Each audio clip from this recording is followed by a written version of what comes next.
ഇതിനകത്ത് വേറൊരു കഥാപാത്രമുണ്ട്, അതെനിക്ക് തീരെ ഇഷ്ടപ്പെട്ടില്ല.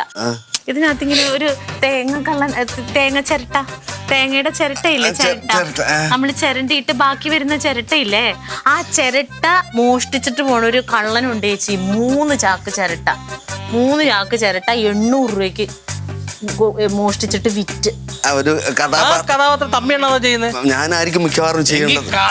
പക്ഷെ ഉണ്ടല്ലോ അതെനിക്ക് ബാക്കി എല്ലാം നല്ലതാ, പക്ഷെ ആ കഥ എനിക്ക് അങ്ങോട്ട് ഇഷ്ടപ്പെട്ടില്ല. കാരണം ആ കള്ളൻ ഒരു ഇതും ഇല്ലാത്തൊരു മര്യാദയില്ലാത്ത തൊട്ടടുത്ത വീട്ടിലെ തൊട്ടടുത്ത് അവരിങ്ങനെ ഒരു കലത്തിൽ കഞ്ഞി വെച്ച് കുടിക്കണ 2 വീട്ടിൽ. നിങ്ങൾ ഉദ്ദേശിക്കുന്ന ഉളുപ്പില്ലാത്തോണ്ടാണോ? അത് തന്നെ പറയേണ്ട ഭാഷ.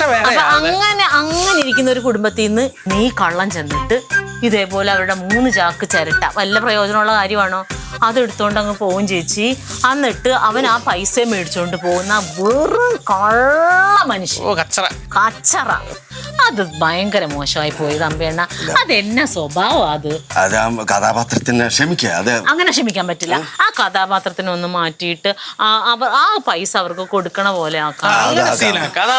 ഒരു 3 ദിവസം സമയം തരണം ഒന്ന് മാറ്റി എഴുതാനേ. 3 ദിവസം അത് ബുദ്ധിമുട്ടായിരിക്കും. അല്ലെങ്കിൽ വൈകിട്ട് തന്നെ എഴുതാം. എഴുതി അങ്ങ് പോയാൽ നല്ലതായിരിക്കും. 3 ദിവസം കഴിയുമ്പോ എന്താ ഇത് ആൾക്കാരിലേക്ക് പകരും. ഇന്ന് വൈകിട്ട് തന്നെ ഞാൻ നോക്കാം, ശ്രമിക്കല്ല, ചെയ്യണം. എന്നിട്ട് എനിക്ക് വായിക്കാൻ തരാം. എന്നെ വിശ്വസിക്കാം. എന്ത് പറഞ്ഞോ? സ്ക്രിപ്റ്റ്